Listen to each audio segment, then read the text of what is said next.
Okay, so here we are. Week 2, it is 5:07. Let's talk. So plant ID. If you look in your book, you'll see the list of easy plants. So sounds like some of you have a pretty deep knowledge of this already. So some of this will be review, and as you say, maybe you'll pick up some things on the way. And then for others who are newer or more working more with more traditional plants, maybe you have a cursory knowledge of native plants, but here's a quick list in your workbook of some easy plants to work with, just running them down really quick. Archistophilus Howard McMinn, that's a manzanita. Baccharis pilularis, various cultivars. Pigeon Point, coyote brush, really easy, low mounding. Encelia californica, California bush sunflower. I think I just told you what it does. It's 3 feet high. 3 feet high is kind of maybe 4 or 5 even, and 5 feet wide. Eriogonum fasciculatum in cultivars. So they're talking about Bruce Dickinson, but most of the fasciculatum cultivars are pretty easy to work with. Gambelia used to be Galvesia. It's a bush snapdragon, easy to work with. Salvia mellifera in cultivars. Straight species and ground covers, pretty easy to work with. Verbena lilacina, delamina. Yeah, nice round ball with color much of the year. Inland, so that's coastal inland gardens. I guess I'm not going to run through all this. You guys can look through those. I'll let you know if we come across some plants that are on the easy list. And let's move through it here. So what are our goals today? Not that, okay, there we go. I want to make this smaller. There we go. Oh, look at that. Okay. So today, we're going to go through a lot of bigger categories of these plants. And so identify more than 24 California native plants and identify some non-native plants that are compatible with native plant landscape management. That's always a good, just a good drill for people to work on. And also the vice versa, find out some non-native plants and what you can replace them with. That's always just kind of it's almost like second nature for me now. California native plants. Here we are, just reading from the text here. California native plants are those that existed in four millennia in their present form in California, right? We talked about that, them being here before European contact. They evolved together in the same soils with the same weather conditions and animal insect life. Particular groupings of species adapted to similar environmental conditions grow together, forming a plant community. So depending on their location, so coast, inland, desert, forest, they have all sort of adapted, and it creates these plant palettes depending on the location. Quickly. Oh yeah, so we're going through the most common native plants for Southern California available in the landscape industry. Learn the genuses and then the species. Get really familiar. If you're not familiar with these, learn these genuses. And then that's the first part of the scientific name. And then so in the case of a California buckwheat, that would be Eriogonum. We hear it pronounced, and then there's the whole pronunciation thing. So generally, A good rule of thumb, although I see it broken all the time, is the emphasis is on the second syllable.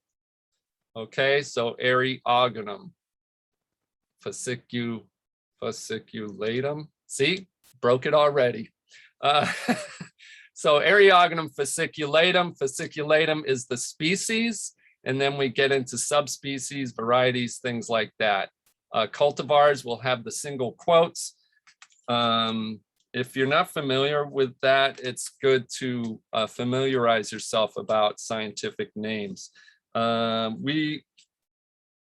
We go with the scientific name because, and I'll get into that later. I got a great example about why we use the scientific names, but a lot of times you'll hear me just rattle off these scientific names, and it's just, it's more, we find it more accurate.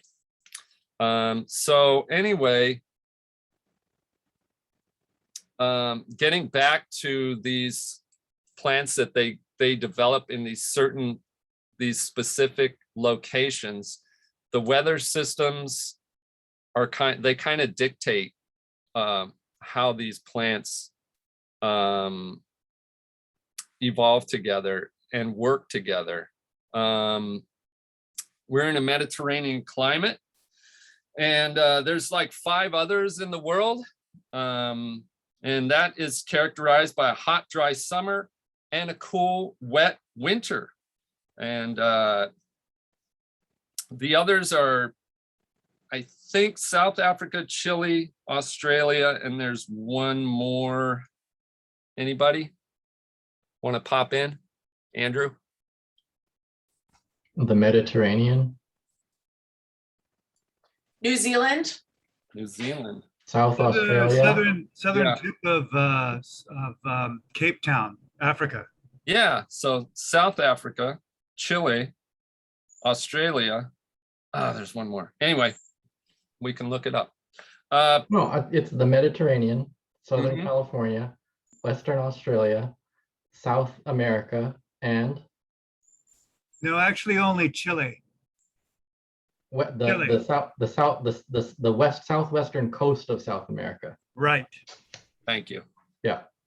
So anyway, these systems and these locations, in California at least, they help create these plant communities, and those plant communities can be your guides to beginning palettes when you're designing with native plants. They help develop cohesion. It's a really good place to start. And we will list a few of them here. There are others. These are some of the main ones. And there are even, they don't really, it's not like they have hard and firm borders. There's transitional spaces in those. Let's start with coastal sage scrub.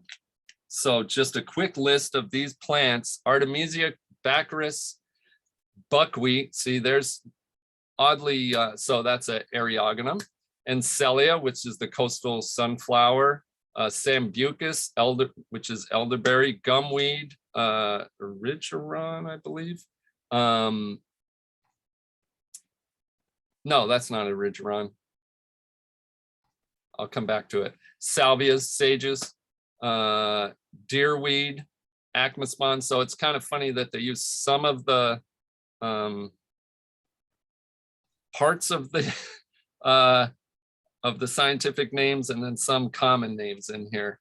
Annuals and bulbs. So this is a lower growing composition of plants, which has many aromatic plants. So like the Artemisia, the salvias smell really good to me.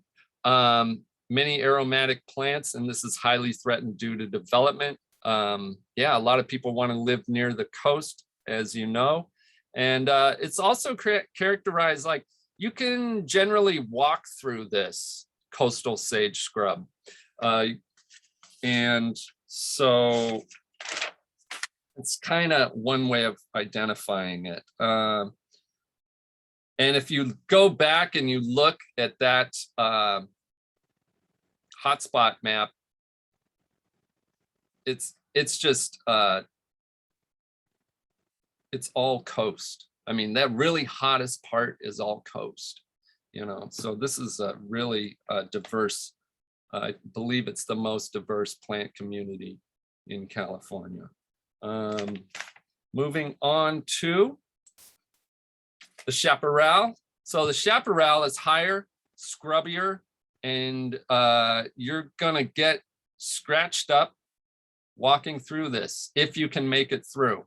The chaparral may be taller than you, or it may be about chest or face height. Let's see, fire is a natural part of its cycle. So except for that has been, so it used to burn every 20, 30 years, and now that cycle is speeding up and it's not having a chance to recover the way it used to. So endangered environment. Yeah. Some of the plants, chamise. So that would like adenostoma, manzanita, Arctostaphylos, lilac, so that would be ceanothus, scrub oak, that's Quercus, Berberidifolia, I believe, penstemons, buckwheat, Eriogonum, rus, and toyon. It's a thick, dense, growing type of vegetation which burns frequently, lots of diversity and broad distribution and types throughout the state. Then we get into an oak woodland, characterized by Quercus, so those are oaks, ribes, currants, types of currants, annuals, grass species, and rhamnus. Yeah, I think they're using that for now. They've moved that to prunus. Oak woodland is an iconic type of vegetation in California. It's abundant with life and found throughout the mid elevations of areas of the state. So oaks, they call it oak woodland because it anchors the entire habitat. They talk about oaks being a keystone species and just supporting everything around it. Moving on to the desert. Well, what's the first thing we see here? I mean, depending on your eye, but there's a lot of color here. That's annuals, right? California poppies. Do we see? I don't even know if there are any other annuals in there right now. So California poppies, it's cacti. So it looks like Joshua tree. Creosote bush, which is fascinating to me. It's the #1. So creosote. Oh my God, I lost the name. Creosote is a kind of fascinating. It's the most drought tolerant plant in North America. It can survive on 3 inches of rain a year. It smells really good. It has a beautiful form. Yeah, thank you. Laria tridentata. Oh, thank you. Andrew reminded me that rhamnus has moved over to frangula, so that's coffeeberry. Back when we were talking about oak woodland. Okay, comprised of lastly, Joshua tree, saltbush, agave. So there are a few agaves, not a lot. And yeah, so comprised of various vegetative types, elevations, California deserts are very diverse and hold many horticulture treasures. Something to keep in mind, this is just a brief list of what is in these plant communities. So you would probably want to research that a little bit. We don't really have it listed in the book, but it's a great thing. And so when you start expanding on your designs, you can look deeper into the plant communities. riparian, juncus. That's this grass here, the darkest grass in the foreground here. Carex, platanus, that is a sycamore. Salix, so a willow. Ferns, monkey flower, and rubus. Riparian habitats play a critical role in many species of our animal and in many species of animals in our state. They are home to diverse array of plant species and lend variability to our wildlands. Yeah, so you know, this is you have different spots. You got that water feature. You put the some of these riparian plants in there. You can run through, you know, we talk about microclimates in a garden, and you can utilize these plant communities in those microclimates as you move through even a small garden. Okay, so just really quickly, I guess we're going to bump through some of these annuals.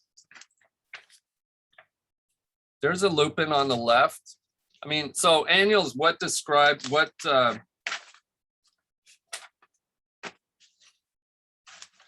an annual? Annual goes through its full life cycle in 1 year. It grows, flowers, seeds, and dies all in 1 year. And so a lot of our wildflowers are generally annuals. There's some discussion about poppies. Some people say you can clip them back and get a second growth on poppies. I don't bother. They reseed so easily. Personally, I just pull them out.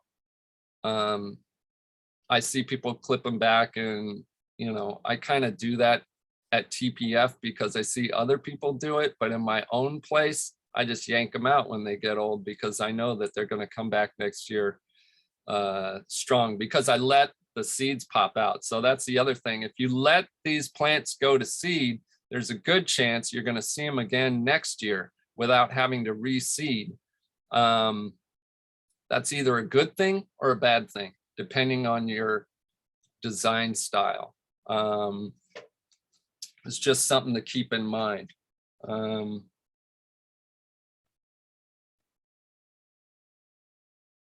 Excuse me. Oh, so I could have done this earlier, but quickly, the genus, when we're talking about scientific names, we're talking about genus and species. Okay, I think I went over that. The genus is a larger group of plants. Above genus is family. Below is the species. So Eriogonum is the genus, and that runs through many different types of buckwheat. Fasciculatum, arborescens, things like that. That is the species name. The problem that we have when we use common names, and I'll just give you a quick example, is I like this plant. It's called Forestiera pubescens, also known commonly as desert olive, stretchberry, tanglewood, devil's elbow, spring golden glow, spring herald, Texas forsythia. If you don't know all of those, you're going to have trouble identifying and you're going to throw out do you have any Texas forsythia?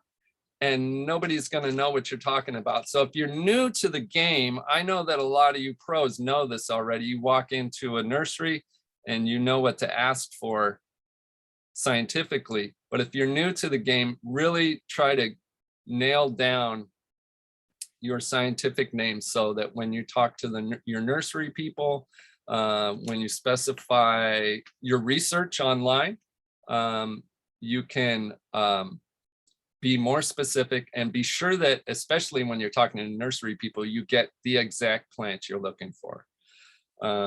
So that's my spiel on scientific names. Annuals, they need, just like weeds, they need sun, soil, and water. And so that's kind of an interesting thing. The desired plants and the not desired plants, they get the same, they react to the same stimulus. Oh, we have some great mixes. I'm not selling you on this, but mixes can be very nice, and it's worth taking a look at some of those when you're installing in a garden. Okay, moving on. Enough about wildflowers. Ground cover. So just quickly, so you can look, I think you can adjust your cards. There's a lot of ways you can adjust your cards, and you can look on the back. You can adjust your cards according to, whoop, where's my, you can't see. On the back, you'll see the blooming times. So you could adjust your cards accordingly as you design. Right now, they originally come in alphabetical order, as I mentioned. You can also sort your cards according to their water needs. You can assort them according to the sun requirements. It's a great way to kind of find some quick solutions to your design issues. So quickly, the Arctostophilus, manzanita. Most of these, I'll give you a quick tip that somebody gave me a long time ago. Most of these ground cover manzanita come from the coast. So use them inland sparingly, or with that understanding that they come from the coast, they take a less severe heat. They're used to less severe heat, okay? And possibly a little more moisture. Quickly, manzanitas provide bountiful selections for ground cover from mounding to ground hugging types. These selections seem to take more water than shrub types. Also be sure to protect the uva ursi, emerald carpet, Point Reyes cultivars from afternoon sun in inland conditions. There you go.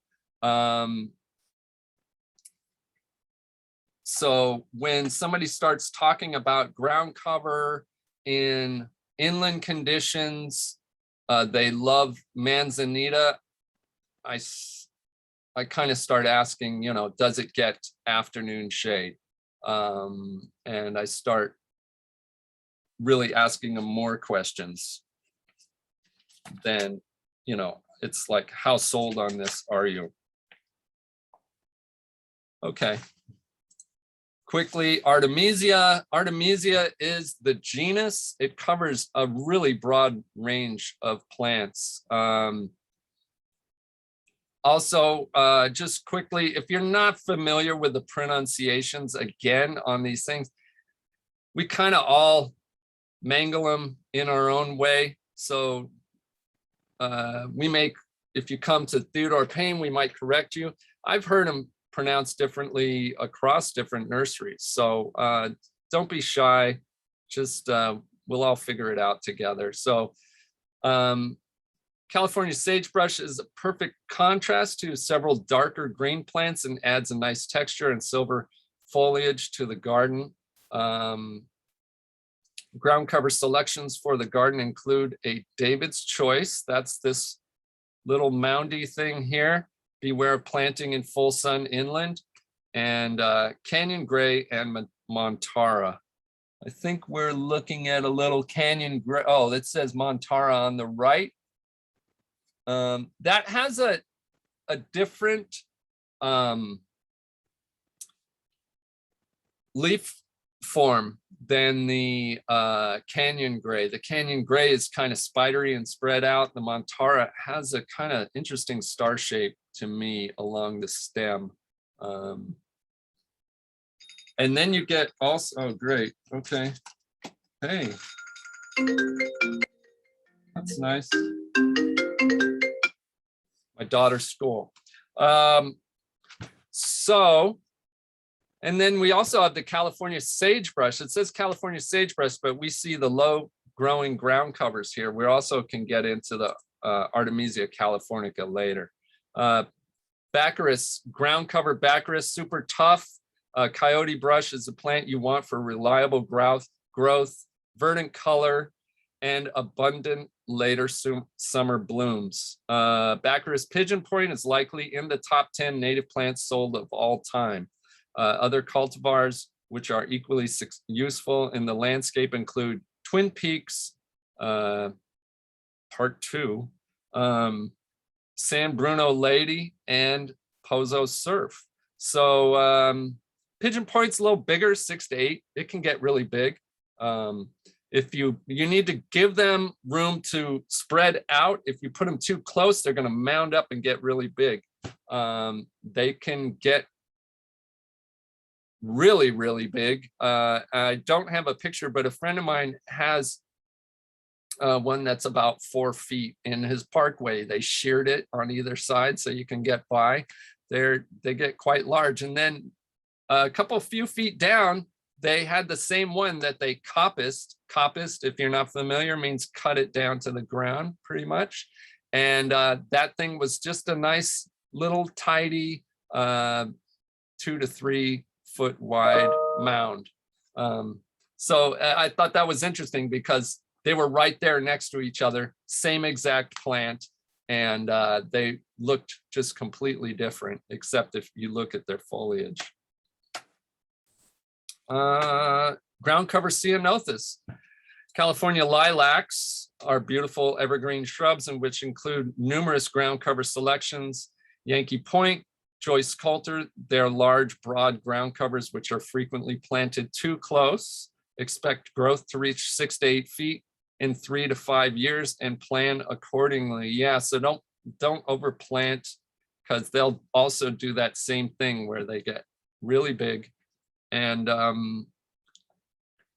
Yankee Point is, even in landscape industry, you'll see it around. I see it, it's at my CVS, not for sale, but over by the sign that tells you you're going to CVS. And I'm always kind of like, oh, there it is, you know, so that's kind of cool.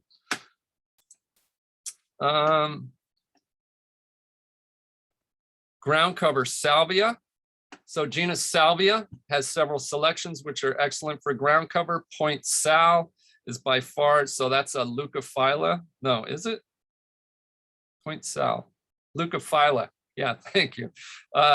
Is by far the most common and easy grower, tolerant of clay and full sun. Other notable selections include Terra Seca, that's a mellifera cultivar. Green carpet, another mellifera, so that's a black sage is mellifera. Bee's Bliss is, oh my gosh. Yeah, it's a lighter one. It says that leucophylla. And then Little Sir is another mellifera. They vary in tolerance of sun and water. Let's see, what are we looking at here? So we've got a Bee's Bliss. That's a nice, healthy Bee's Bliss. That looks early on in the Theodore Payne. You can also see a ceanothus in the background on the right, Dendromecon behind it, and a Rus lentii to the left. Here's a green carpet. It's a neat little plant. You can get a little architecture out of it too if you deadhead it and clean out the underbrush. Shrubs. So now we get into the 4 and above height. Arctostaphylos, manzanita. Canyon Sparkles is a nice choice. Let's get into that in a second. California is the center of diversity when it comes to manzanita. Be careful when selecting species forms. They prefer good drainage. That is true.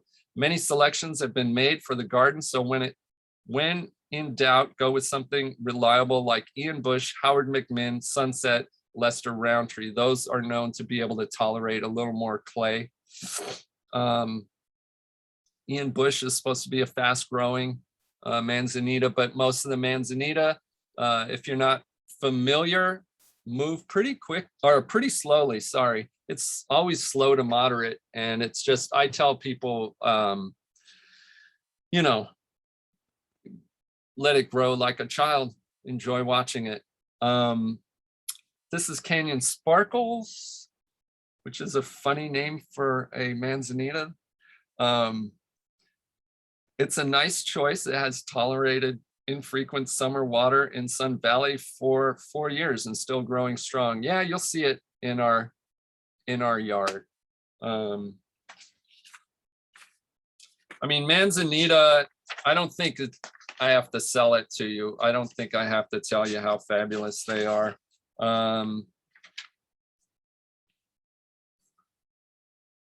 You can look up, it doesn't hurt to look up the local species on Cowscape. We'll get into what that is later when you're trying to look for easy to grow larger shrubs or any kind of plant. Actually, look in the address that you're designing for, Cowscape, and that will help you find a plant that should grow very easily in that area. Shrubs. So sometimes they're calling it lilacs, sometimes ceanothus. Let's stick with ceanothus.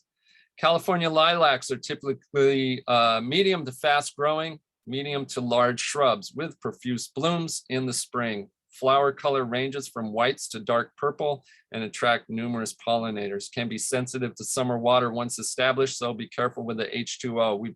Many of us have heard this or have experienced this. If you give it too much water in the summer, your ceanothus may revolt against you and go bye-bye. Pruning is an issue. We'll talk about that later in pruning class. A lot of these ceanothus can also be pruned up into tree forms. Ray Hartman is kind of a classic for that. Cercocarpus, so mountain mahoganies are slower growing, but tough plants. And once they get going, good for screens and informal hedges. There are some species which are less common, but have larger foliage, including Trasquier. Yeah, we have that on our property. They also have really fascinating seeds, this kind of wispy curlicue. We don't have a picture of it here, but it's worth looking up because it can be a really beautiful feature of your garden. As the sun shines through it, it's almost like, you know, that cholla garden feeling where it's translucent. Yes, annoying season. Sharon, who's worked in our seed program, says annoying seeds to process, though. Yeah, they can be a little irritating to your skin.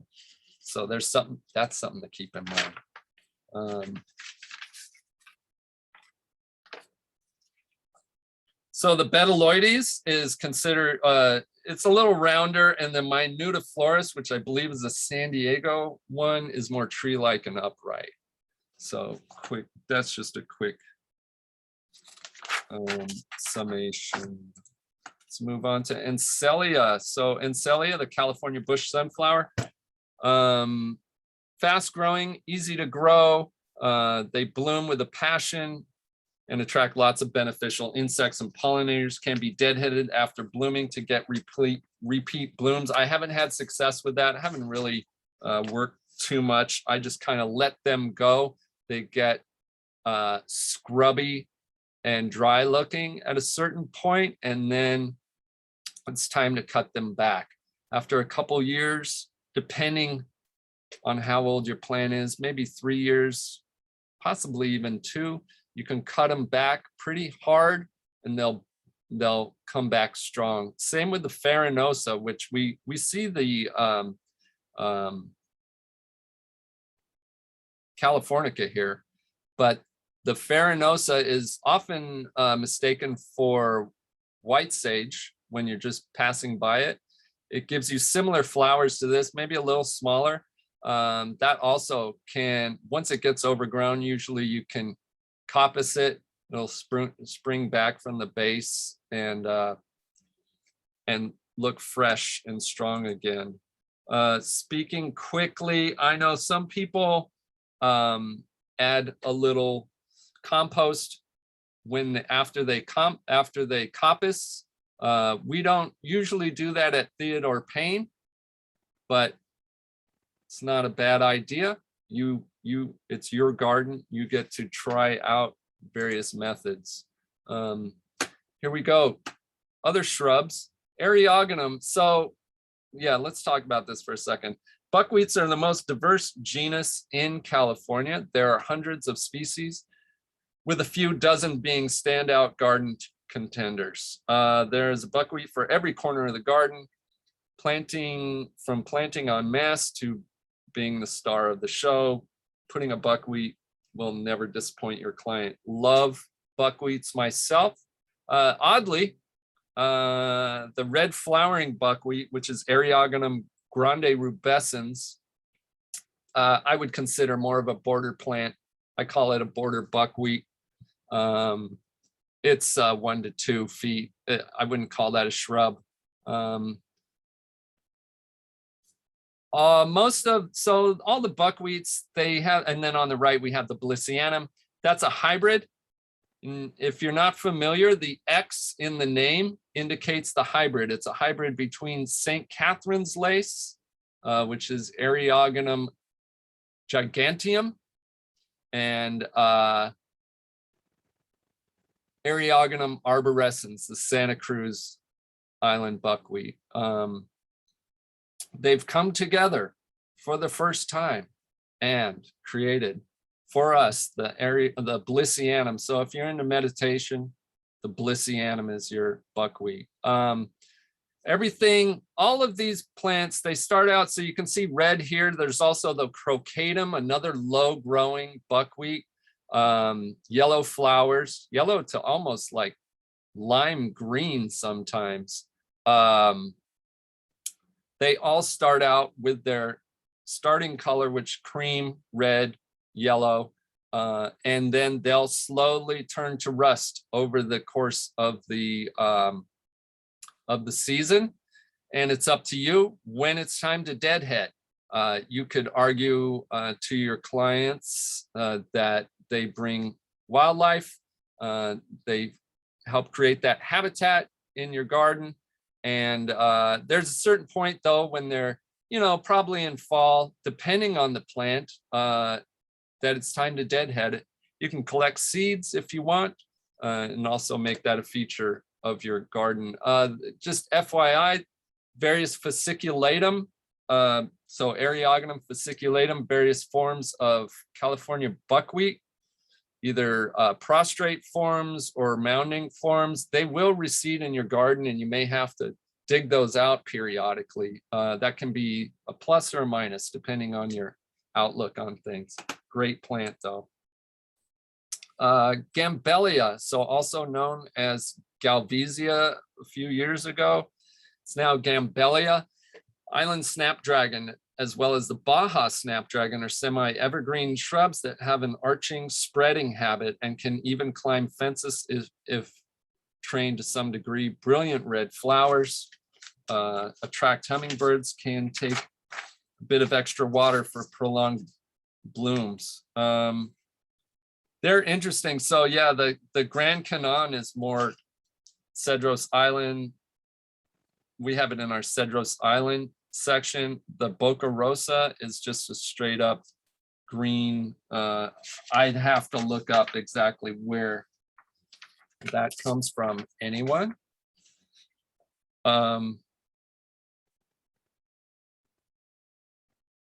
Yeah, you can see by the shape of the flower, it brings the hummingbirds. Even the Grand Canaan brings the hummingbird.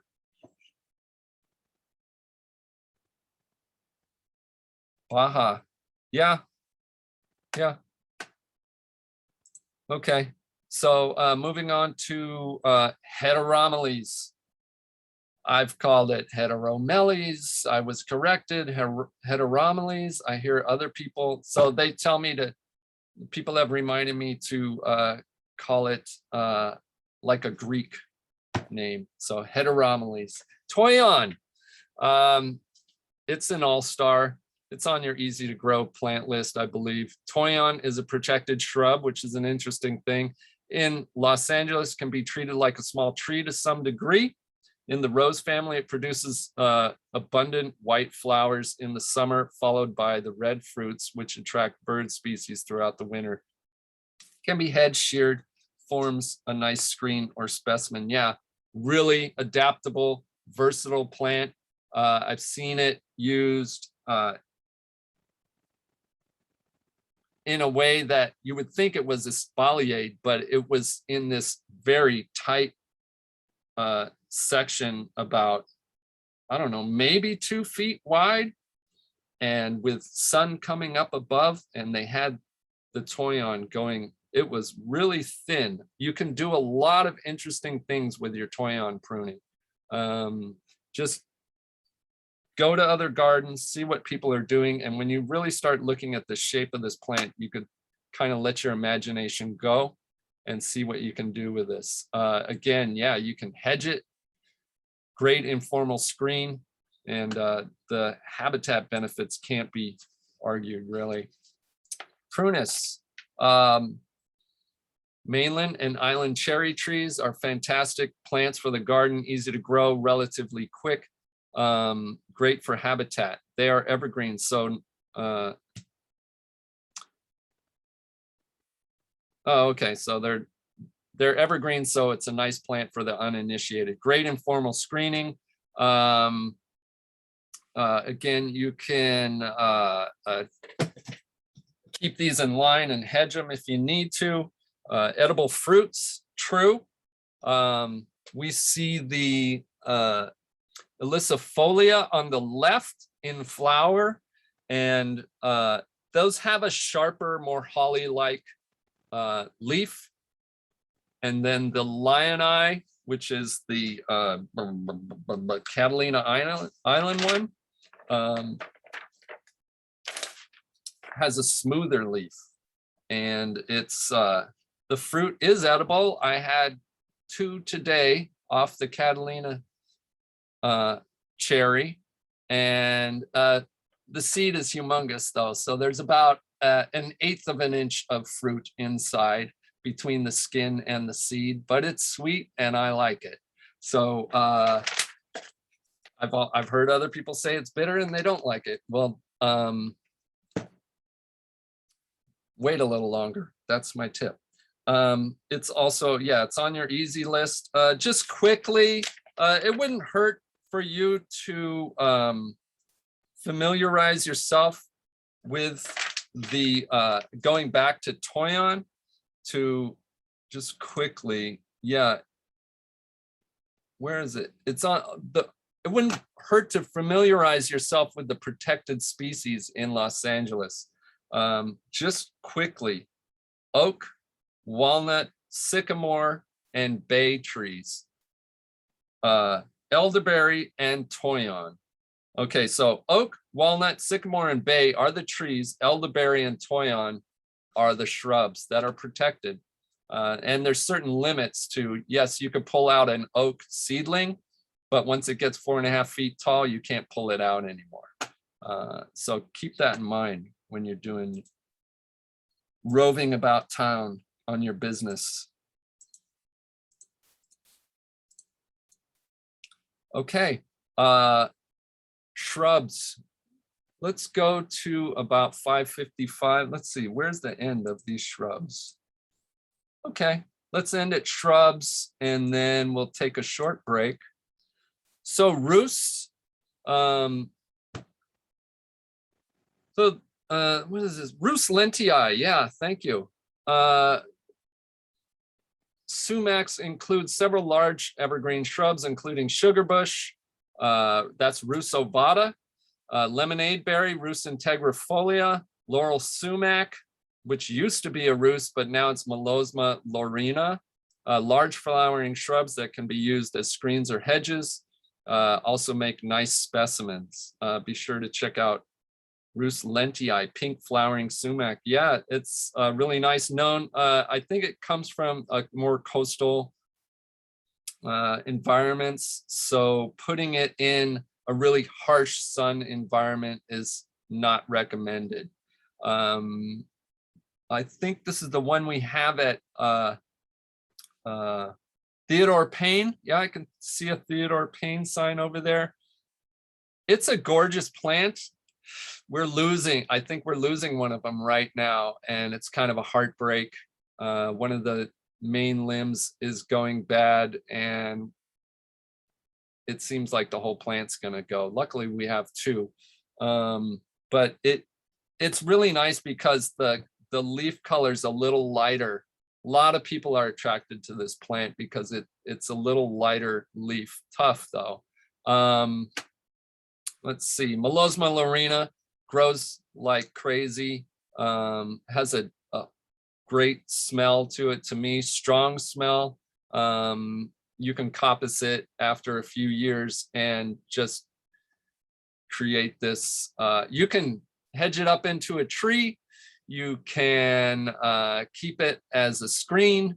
We use it in lots of different ways here at Theodore Payne. Ribes. The genus Ribes includes gooseberries and currants, distinguished by whether or not they have spines. Currants do not. Just think about gooseberries, they goose you. And so they have pokey bits to them, spines. Great shrubs with variable seasons of dormancy. Interesting flowers, should be used as accent shrubs or complements to evergreen species, except for Ribes viburnifolium, which can stand on it en masse. Yeah, and you would use, so Ribes viburnifolium's not listed in that oak woodland, but you could use it in that situation. It grows in the filtered sun or shade, and smells really good when you run your hand across it. And it's evergreen, low growing. Other Ribes, most of them go deciduous. This is the Aureum, the golden currant. They go sticks, although I know somebody that has one that says it doesn't go deciduous. So go figure, each side is a little different. Maybe we should take cuttings off that plant and see if we can have a non-deciduous Ribes Aureum. It's the kind of plant that you definitely don't want to design around it. You want to keep it as a kind of highlight. So it doesn't look super when it's deciduous, you can imagine, but when it comes in, it's one of those plants that everybody zeroes in on, says, I love it. So those are interesting, and they always present a design challenge. And I think that's it. We'll get up with perennials let's give it 6 o'clock. We'll come back, huh? So take a break, do your stretches. Question. Yeah. Meryl, did you have a question? I believe you raised your hand. Yeah, I did. I just wanted a little bit of clarity about when you say something does better at the coast, or like, for instance, that Russ, I always pronounce it Roos. Roos, yeah. Just to show you what do I know? No, Roos, yeah, Roos is fine. Yeah, I guess that's why Latin is a dead language, because nobody can speak it. Hey. Yeah. Wasn't that funny, Theo?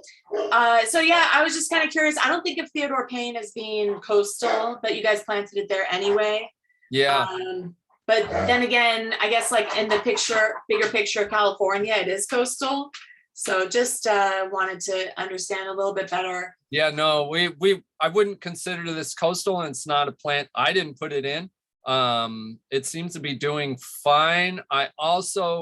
There's a huge, what you don't see in that picture is there's a huge oak to the south of it. And I think it gets some afternoon shade from that oak. It gets a little break from the heavy sun. So that's one way to use those plants that are considered more coastal.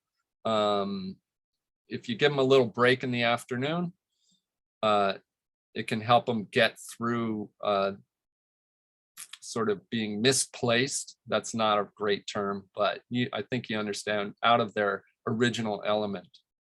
Yeah, Great, thank you so much for clarifying. I appreciate Sure. that. Hi. it's kind of like using ground cover manzanita inland. You know, let it get some morning sun, maybe even early until noon, and then some afternoon shade. Anybody else?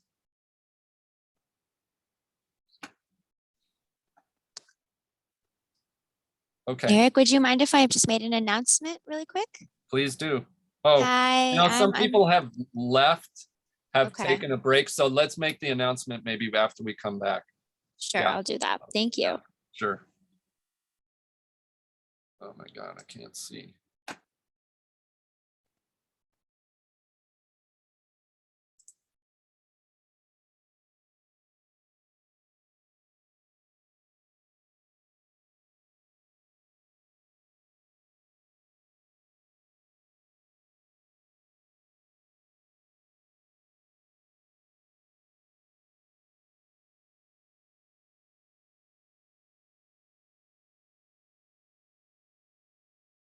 All right. Thank you. I'm teaching.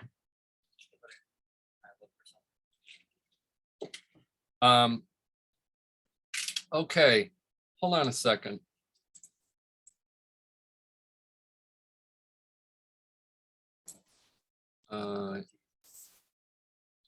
So, continuing on, first off, I'd just like to say,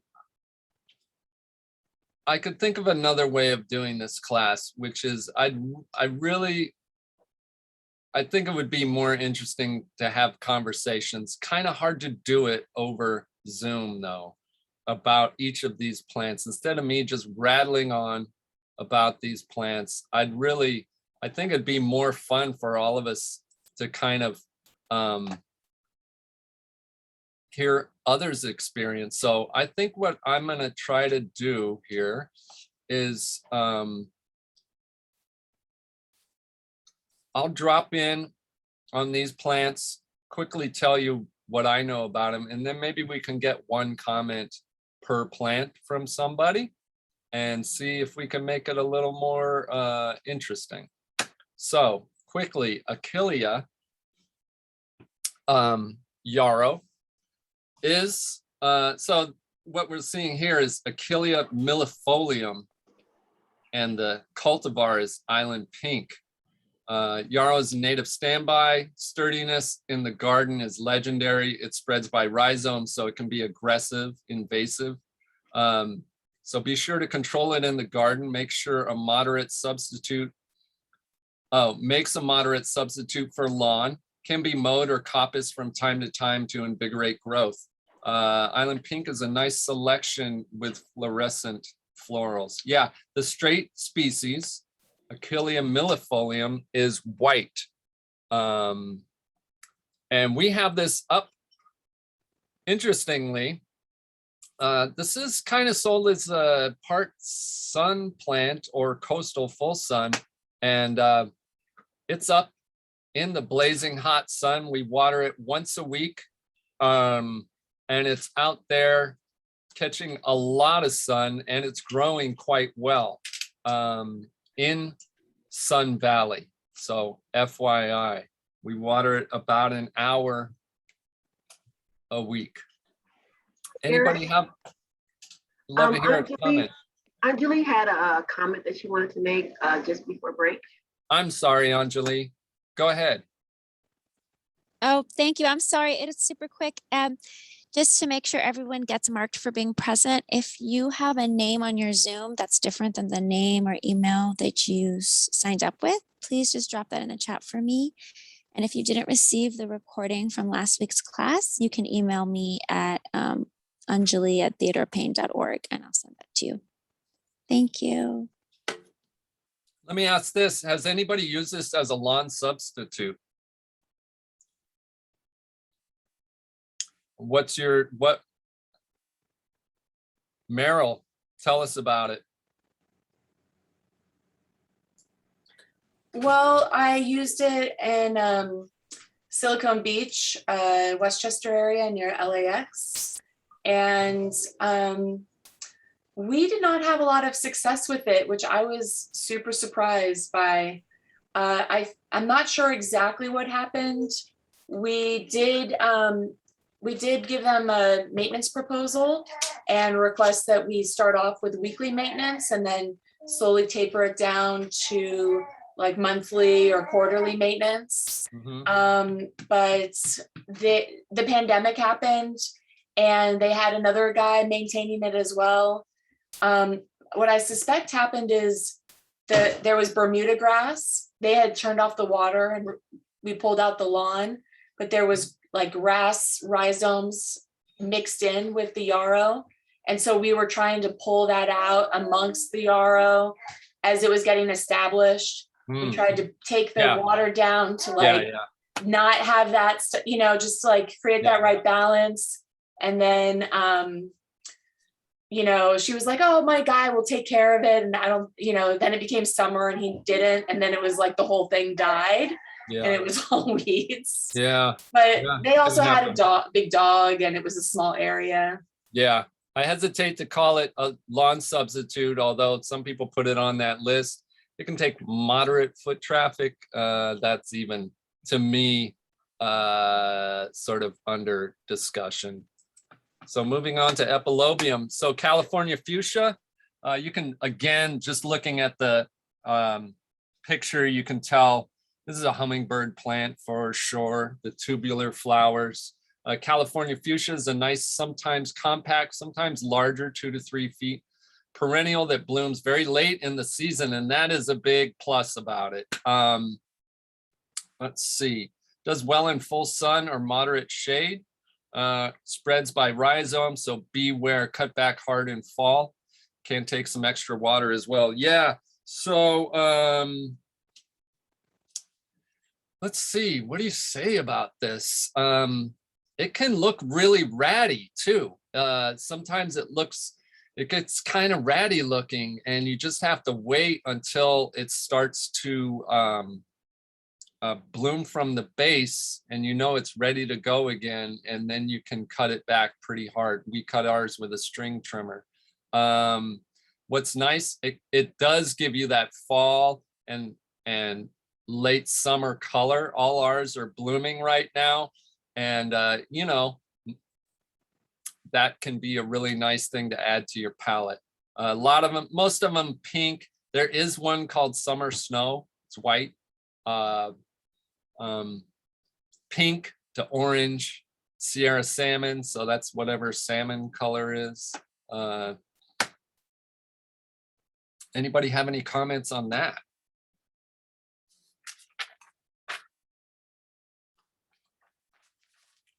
I kind of have a love-hate relationship with it. I love it when it's looking good, but man, it looks scraggly sometimes of the year, it's just something to keep in mind. But I love a plant that you can hit back hard and then it comes back strong and looks good. Erigeron, so seaside daisy, as its name implies, does best on the coast. It's a low grower. It's a below 1 foot kind of thing. Some selections are a bit more heat tolerant, such as Erigeron WR. That stands for Wayne Roderick. Very compact perennial that blooms heavily in spring, can be cut back from time to time, and also appreciates being deadheaded. I don't know what Go Jerry means, so I'm just going to leave that alone. Anybody know what Go Jerry means? Is that a nickname for Erigeron? Like Jerry? Anyway, yeah, WR, you can use it a little more inland. It's taller. Huh? Jerry Garcia, Deadhead. Oh my Jerry God. Garcia. Oh Yeah. boy, that's a stretch. Wow. Never liked that band anyway.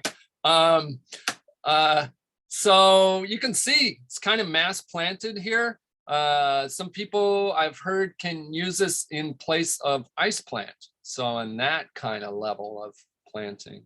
Interesting. Penstemon, fantastic. It's one of those plants. So beard tongue, which I don't hear anybody call it beard tongue. You know. Anyway, they're quick growing crowd pleasers. Penstemon Margarita Bop may be the most planted native of all time. Is that right? Several species have been utilized in the garden, and they range in flower color from reds to purples, pinks, and whites. Yeah, there is quite, should be pinched early to fill out the plant. Yeah, so you can do that. They also, they produce seed profusely. You can, so here's a spectabilis, using the second syllable rule, spectabilis. I just like the way it sounds. Showy penstemon. Create a lot of seeds. They will reseed in the garden. So another thing I love about this plant is when it looks ratty, you can cut it back. And if it looks, I never cry over a dead penstemon because they just come back constantly. And they are also one of those plants that they come in early and people are really attracted to them. So there are a few of those to explore. I'm going to move on to Carex. It's a grass-like plant. Carex are extremely diverse group of plants and are good for an accent piece. Carex spissa or amplifolia. And as a lawn substitute, Carex panza, Praegracilis, wavy texture with strong green to blue green foliage make them lush complement to the garden. Yeah. So yeah, those lawn substitutes, they're going to be it's going to be a bumpy lawn, ladies and gentlemen. So just know that if you don't have any experience with this plant, needs a little more water. So I believe, I think the Praegracilis is the longer one and the panza is a little shorter. And you can whack them with a weed whacker. We've driven over them, not at TPF, but at another place I worked with one of those big mowers. We just drove over the thing and cut it back super hard, and it came back, looked great. So they can be tough if you have a tree above, it's going to collect a lot of leaves and it's hard to get those leaves out of that plant. That's just my experience working with it. Keep that in mind.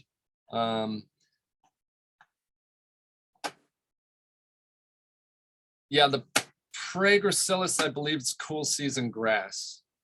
Or I mean the Carex. Yeah, thank you. Oh, how much water does a penstemon like? Oh, so penstemons, yeah, generally they want really good drainage. They prefer that. You might have difficulty in some clay, really compact soil. If you water them a little bit during so if you water them after they're through the summer, they can kind of stay green. It depends on the site. We'll get into irrigation as we move through the course. Stipa. Needle grasses are bunch grasses that make nice accent pieces in the garden to full to part sun condition. Some have spiky seed heads, so be sure to plan their location wisely. Yeah, because the spiky seed heads, some of them, they can bother animals sometimes if they come off.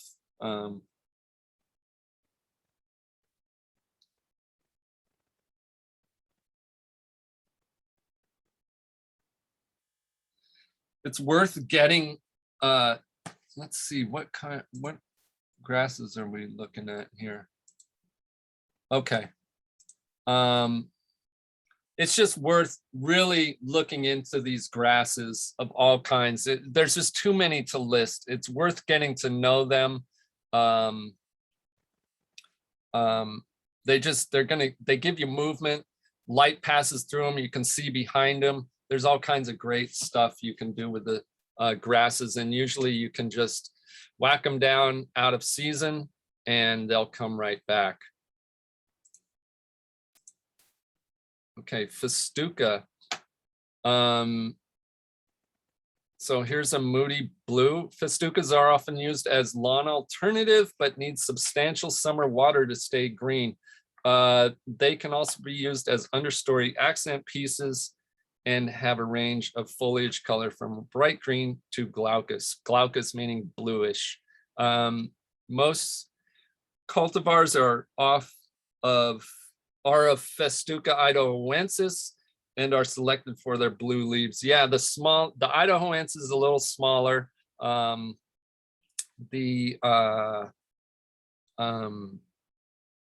Californica is a little taller and gives you taller seed heads. Anybody use these as a lawn substitute?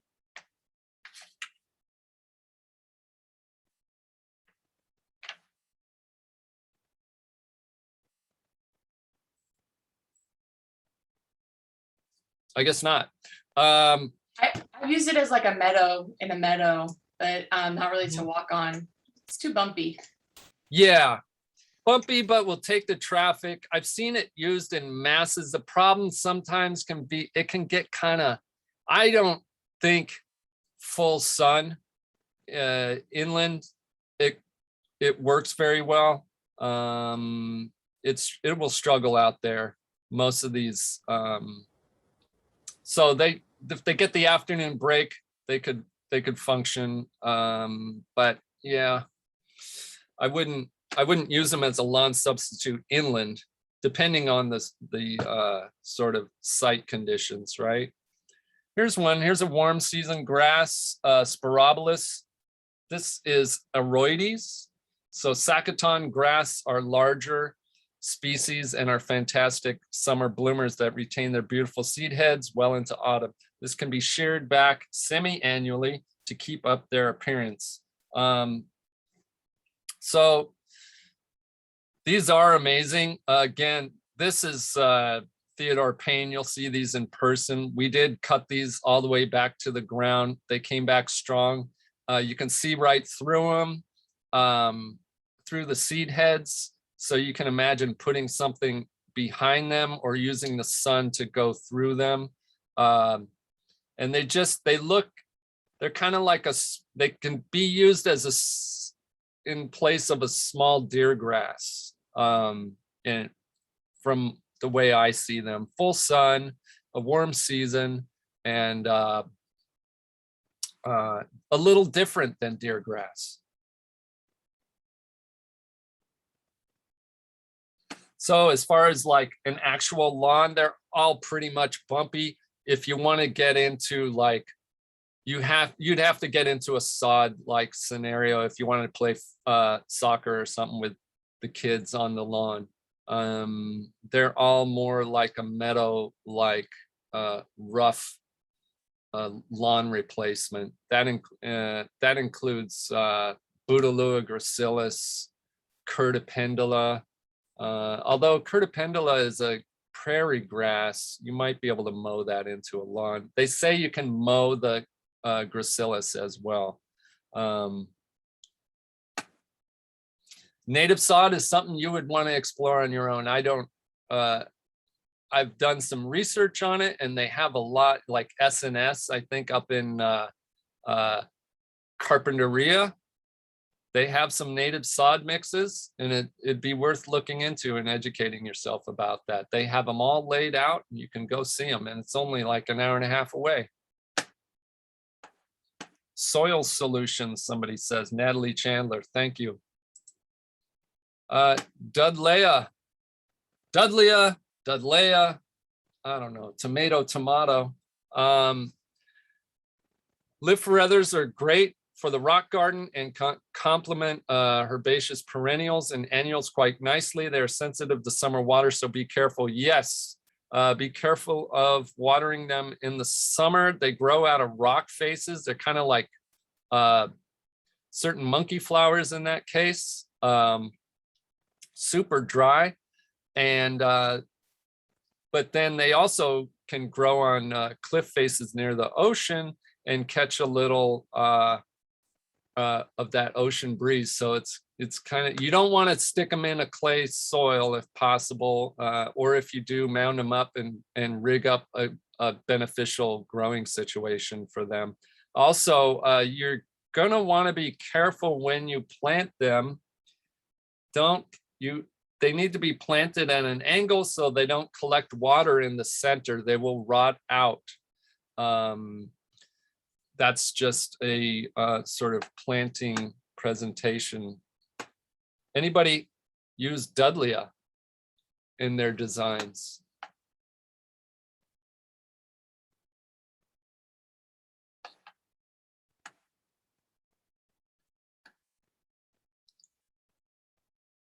Oh, in pots. There you go. So Andrew's using them in pots, and we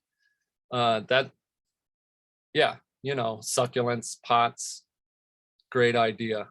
You know, and you can do a lot of interesting, you can see the rock here makes it kind of an interesting design.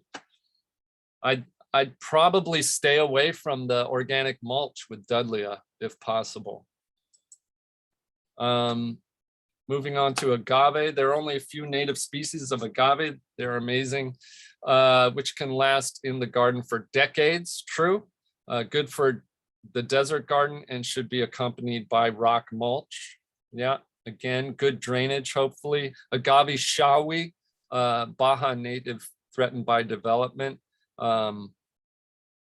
It's a really neat plant, and you know, you designers could really let your imaginations run with this plant. And if you plant them en masse, you know, so they die. When one blooms, then it dies. And then you're left with a dead plant. That's something to keep in mind. I can't remember the cycle of blooming. But that's something to keep in mind. You'll have to dig that out.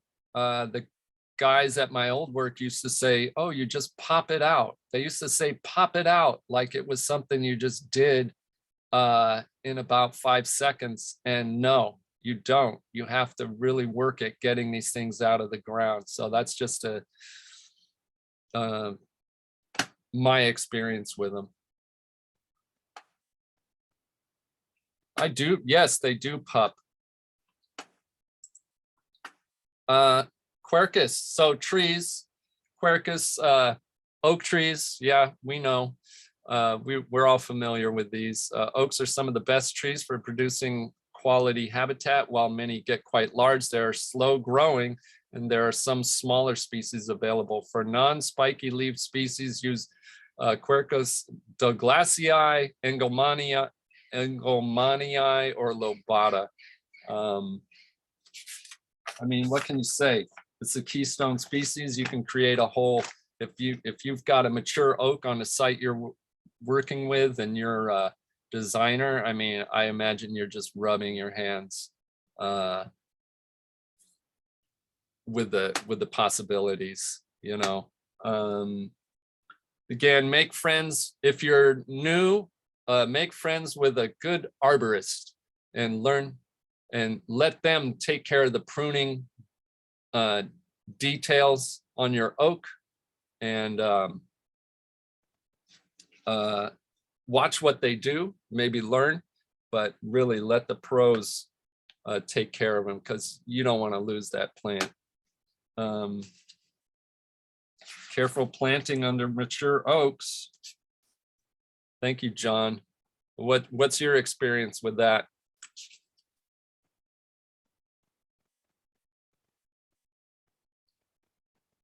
Don't want to chime in, John? Man, I wish we were doing this in purpose. In purpose. Here we in go. I person. unmuted. Sorry about that. Yeah, just have to be really careful. I've done a lot of work with oak trees and especially mature specimens. There's a lot of great lists on a list of plants that I guess they call it for dry shade. So just want to be very careful how you treat that area underneath the canopy of mature oaks. Mhm. Yeah. We have a list of plants. So if you go to Theodore Payne, you can find those lists all over Google. But if you go to Theodore Payne, learn plant guides, we have under oaks list. One of them includes Ribes viburnifolium, which I mentioned, and evergreen currant, heuchera. What else do we work with?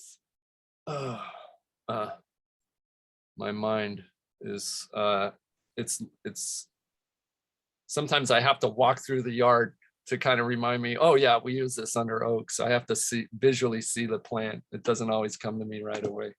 There's a good plant list as well from the California Oak Foundation. There you go. Okay, trees, Parkinsonia. So Palo Verde, hyper present in the commercial landscape, although most of the ones you see are a selection from Arizona called Desert Museum. Palo Verde are native to the Sonoran Desert and can take the occasional summer drenching. Great tree for landscape. They get bigger than people anticipate, so give it space. We have a huge one drive as you enter our yard at Theodore Payne. Estimates 20 feet tall. I don't know. It's quite large. You can also keep them smaller. And just quickly, yeah, the Desert Museum is a hybrid. Oh, they call it a selection. It has no thorns, while the Parkinsonia florida or Florida has thorns.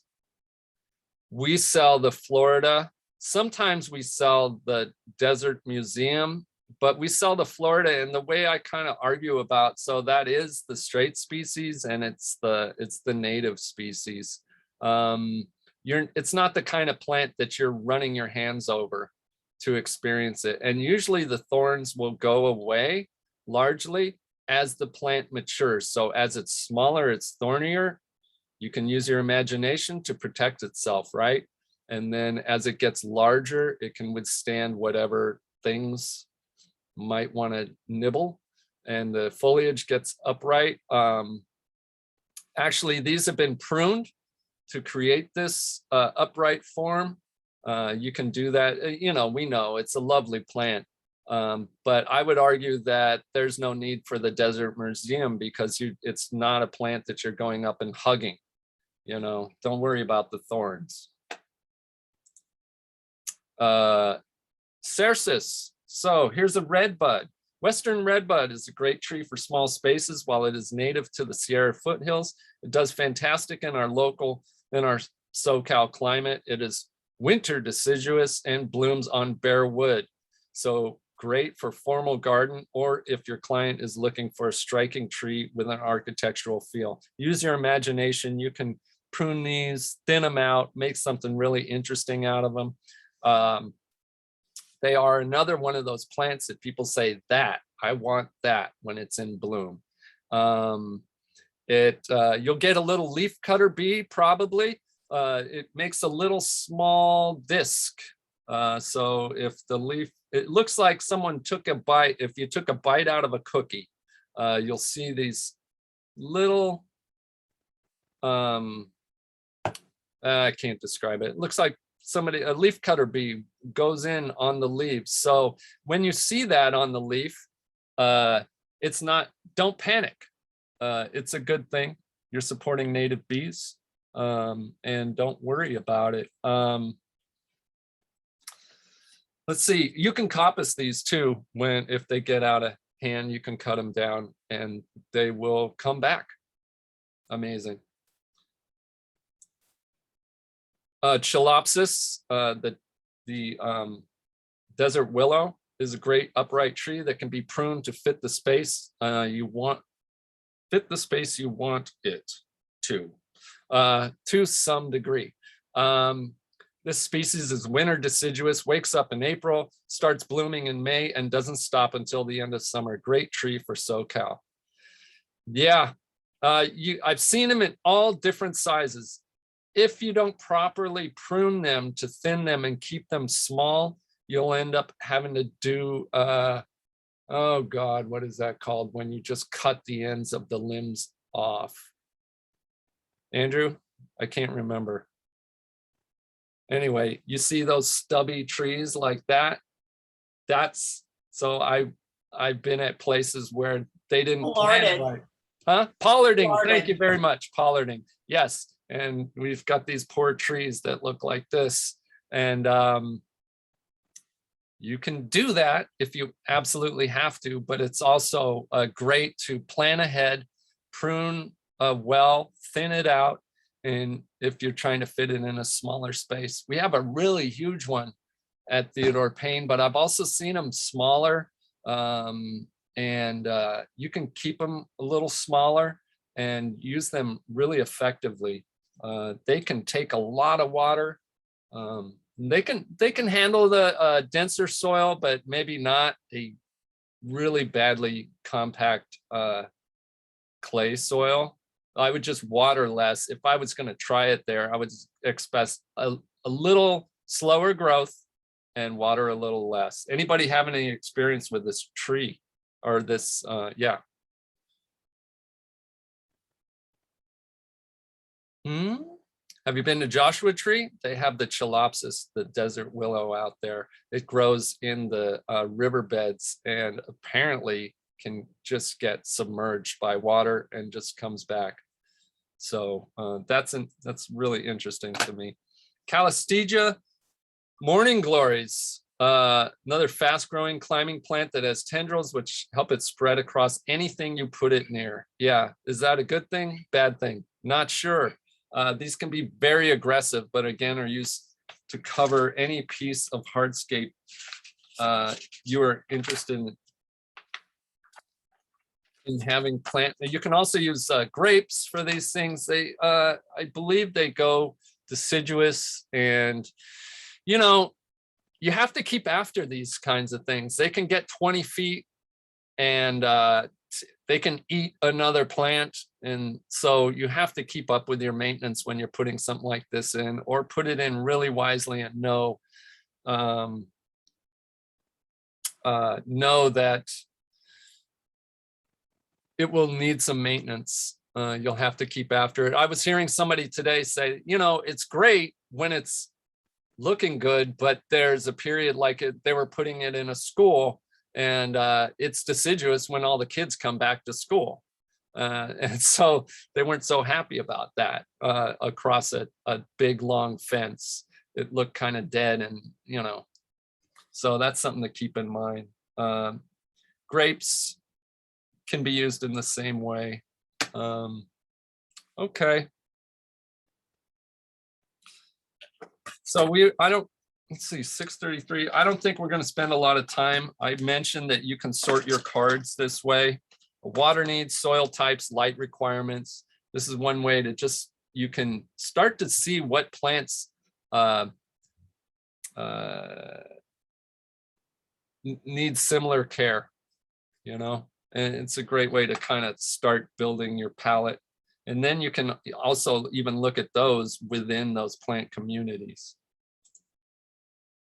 Exercise 2, make suggestions on alternatives to common plant ornamental landscape plants, such as 1 succulent, 1 ground cover, shrub, perennial, 1 tree. Anybody?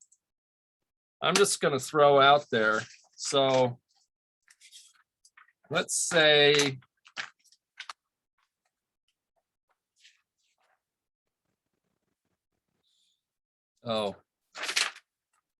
somebody's using a poll here. I don't know how to do a poll. You know, I think I'm just going to I don't want to get lost in this. I think it's just a good practice, and it's something that we might have a discussion with when we have an actual class in person about substitutes. And there are actually lists. I would Google, you know, California native plant substitutes, and usually you can find those things on the web. I've done it myself. It's pretty useful. you know, one is, okay, let's talk about lantana. What would you use for lantana? Oh my God, ever present, right? Anybody have any suggestions? Joyce Coulter, Ceanothus. Hey, there we go. Covering some ground, right? It's not full, it's not always in bloom, right? Like the lantana seems to be constantly in bloom. Similar heights. Lantana can be used in many different ways. You could also maybe, you know, if you're looking, so if somebody says, yeah, but I love how the flower is in bloom all year long, that's a challenge, right? Some of those, depends on the location. One is a Butylon palmieri, which we, I don't know, did we talk about that one? A Butylon palmieri is fantastic, in bloom most of the year, full sun, hopefully good drainage, but can tolerate some clay. And then after a couple of years, you can coppice it and it'll come back strong. So it's an interesting plant in that way. Let's see, what do we have? Verbena lilacina, thank you, Andrew. Yeah, that's a great one for the, oh God, what was it? It was the L word. The L word. Lantana. Lantana. Yeah, I'll just call it the L word from now on. Yeah, I'll let you know that there are some polls already pre-made. So if you wanted me to post them, I could. we'll have to do it next time, I think. Okay. I just want to make sure I don't want to revolt when it starts heading in towards 7 o'clock. Okay. Okay, so homework review. We're gonna bounce through some of these. You know, what I ended up with was, imagine 35 people, so 90. We're not gonna roll through every single picture that I got. I'm gonna have to pick a few and share. And I'm gonna start with Andrew Chavez sent, oh, also lastly, yeah, I'm not gonna get into that. Let's see. So how do I do this? I'm gonna go preview. Sit tight, folks. And I'm gonna go stop share. And then I'm gonna go share. Where's my screen? Where's my share screen?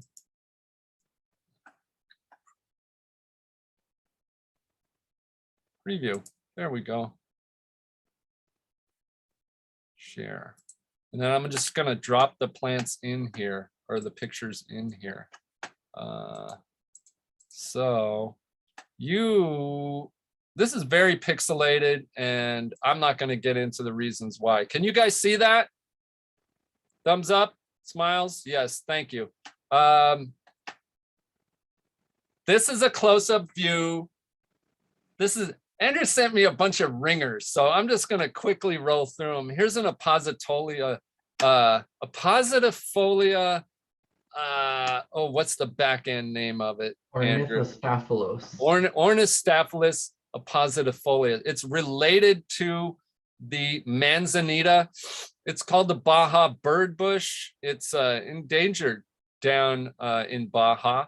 It's a beautiful plant. A lot of people come up and point at it. It's pretty hard to grow.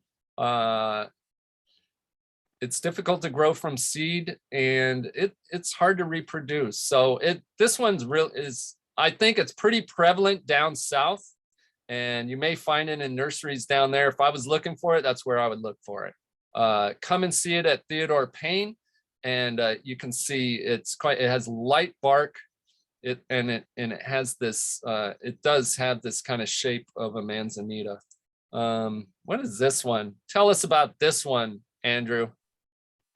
So that's Louisia rediviva, and I had a feeling that you were going to call on me. So I actually pulled this pot from the yard. I don't know if you could see, this is what it looks like this time of year. It dies back completely. And during the spring or the autumn, when it starts to cool down and it gets a little bit of moisture, it pops up and it looks like that. And I was really lucky. This is the first time I had 3 flowers. The last 3 or 4 years, I only had 1 flower on it. But it's just an adaptation that it has for dealing with extremely dry summers. Just goes dormant, lives underground in sort of like a bulb form, then pops right back up when it gets cool again. It's not really found too commonly in the nursery trade. I think I snagged this when I saw a sign at a nursery down in Orange County that says we have weird plants. So Ah, I had to get it. okay. Andrew, can you put the name of that one in the chat? Sure. And lastly, we'll just, oh, Bob, look at that. I mean, if you're a plant, this is super plant nerd stuff, I'm just gonna say. Thank you, Andrew. What's this one? This is Nufar polysepala. It's our only native water lily. This one I actually planted at the pond at Theodore Payne, and we weren't lucky enough to have it bloom this year because I didn't fertilize it. But unlike many of the natives, the water lilies actually need to be heavily fertilized because they live in that goopy clay that in old stagnant ponds and stuff. Yeah. But this thing's breathtaking. It's about the size of maybe, I don't know, maybe like the palm of your hand. It's not very big. Yeah. And we try to get other people to grow it. You know, I some of our customers who have ponds, I've sent it over. They just said it melted for them. So I don't know what we're doing, but we're doing Yeah. something right. All right, so here's something from, well, let's talk about hummingbird sage. I should have asked if anybody knows what this is, but I'm sure a lot of you do. Hummingbird sage, Salvia spathacea. It's a, you know, people love this plant. The pictures you see in the book, I like this picture because it kind of shows a little more reality. All the pictures you see in the book are just so beautiful. You know, it's like they hired the Salvia spathacea model to drop in from wherever. And in reality, they get kind of crusty, they get bug eaten. I've never really seen a collection of this plant that wasn't bug eaten at some level. And then they get kind of dried up and they need a little break from the sun inland. That's for sure. That's my experience. If you throw those out, or you just get comfortable with the idea, they can look great in the winter, and you just get comfortable with them getting crusty. You can cut them back pretty hard, and they'll come back in the spring. Yeah. Okay. So, Danielle Boggs, you sent this picture. I have my guess. I hate guessing because, man, I embarrass myself so often. But anybody know what this plant is? Encelia californica. Yeah, that's what I'm going Eldorado, with. maybe. Yeah. So this looks a little smaller, a little lower growing to me than a really big one. Yeah, it's still a baby. I just planted Okay. it maybe like a month ago and it exploded. Ah, nice. Okay. So there's a couple there. Let's see.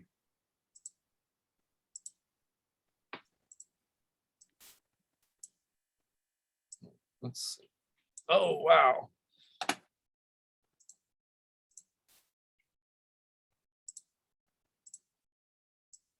Can I say one thing about this plant? Yes, please. In my experience with that one, it's beautiful, but it's been particularly a plant where clients think it's dead because the dormancy is so apparent in the Yeah. summer. So it's sort of, as much as I love it, I switched over to Farinosa because Mm-hmm. to keep its foliage longer. Yeah. Yeah, that's kind of my experience with it too. They say you can keep it green if you water it in the summer somewhat. But yeah, to me, at a certain point, it gets gnarly. And if you have the kind of client that wants a really tidy, good looking garden at all the time, this might not be the plant for you. Can I add something? Yes. So I took a class at Tree of Life, and one of the gentlemen there talked about how perfect Encelia is for as a nurse plant. So sort of like when you put like the nurse rock to kind of like keep Yeah. moisture or whatever, that this yeah. plant is just so hardy. But you know, you kind of put it to like shade up a tree that you want to get going, or something that's going to be like secondary, and then this one can come out in a couple of years. I thought that was an interesting idea. I just wanted to share that with you guys. That's a great point. You can always look for those. Yeah, I mean, short-lived plants, they're great for that use. Okay, Eric, my brother Eric. Eric tells me, I'm sorry, Washingtonian Folifera? Is that what, is Eric here? Yeah, I'm here. Yeah. Man, there it is. You know, it's kind of interesting. Somebody wants a palm tree. There it is. You take that in the neighborhood, or? Yeah, it was near my post office. Yeah, I'd have a hard time. I have a hard time identifying it. That would have caught me by surprise. I wouldn't have noted that one. Then we get into, well, we've got a sycamore at looks like at a recreation place. Interesting with the stake. I don't know about that stake placement. I'd have to see it. All right, let's see.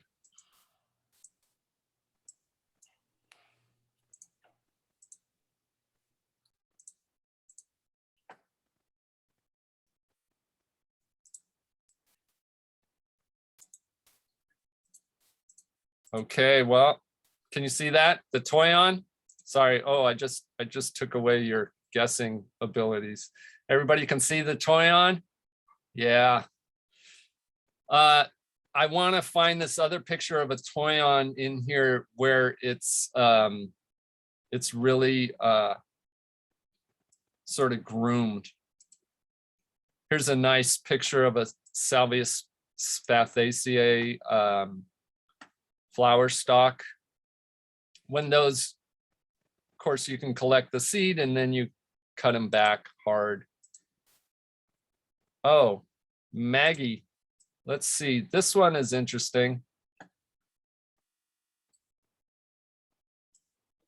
So again, I could take a guess, but what are we looking at here? Well, it's a Ceanothus Diamond Heights, but Yeah. it's struggling. It's battling Argentine ants. Oh, And I just treated it, and I'm hoping that it recovers. It's not doing very well. yeah. Hey, if anybody's dealing with the Argentine ants, check out Greg Rubin. He's got a lot to say about Argentine ants and how you can work with them to try to save your plants, how to do battle with the Argentine ants. Yeah, so this Diamond Heights Ceanothus is really interesting because as far as I know, it's the only variegated Ceanothus, meaning the leaves have two colors. Yeah, if you got ants, that's just a bummer. It's gonna eat that plant up. What's next? Oh, come on. Let's see. How do the ants affect the plant? I know that they're associated with aphids and other sugar producing insects, but how does it affect the plant directly? I did a bunch of reading about it. Did you? So they colonize around the plant's roots. And so it creates lots of air pockets down there. And then there's also some diseases that are associated with the ants, scale, and I forget what the other ones are, but they infect the plant at the roots. And so when I figured out that that was what was going on, you can go around, I went around and like stepped on the soil around the plants. Well, for one thing, once they colonize around the roots, it just loosens up the soil considerably so that the plant is very unstable in the soil. You can wiggle it and it just doesn't feel like it's rooted. And then you can also step on the soil right around the base of the plant and it just sponges down. I mean, really bad in, colonization around the roots. So I think it creates this air, down around the roots, and then also brings some diseases to the plant. So I did this 3-step process of treating the whole yard, the whole area, and each plant. So I'm hoping for the best now. It's gotten a bunch of plants. Maggie, have you read about an antagonistic fungi that goes after the ants? I did not read about it. I saw something about that, but I haven't figured that out yet. Hey, okay, let's bounce quickly. Okay, so any guesses? Yarrow. Yeah. Achillea millefolium, this would be the straight species. If you see it yellow, it's most likely a nursery sort of non-native yarrow. Oh, we're back here. Oh, I missed this one. I could take a guess. Anybody want to guess?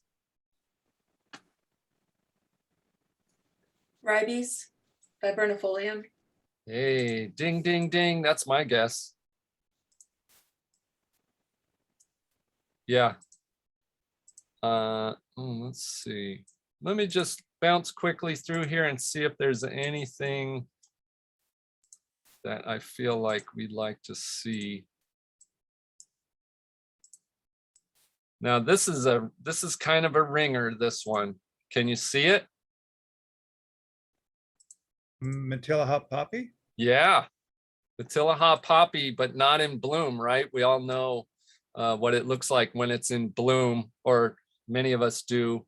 Prefers good drainage on its soil. You can keep it green, going green with a little summer water.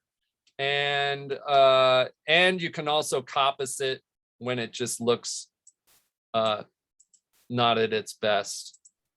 It's become invasive at our community garden. We've had to really battle it. Yes, that's a great point. Yes, it will spread, and it's best put in a place where it can just range and you don't have to keep after it. I'm going to put one more here because I love this.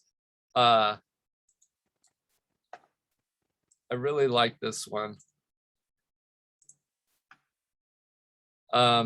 It's kind of hard to tell, but anybody want to take a guess?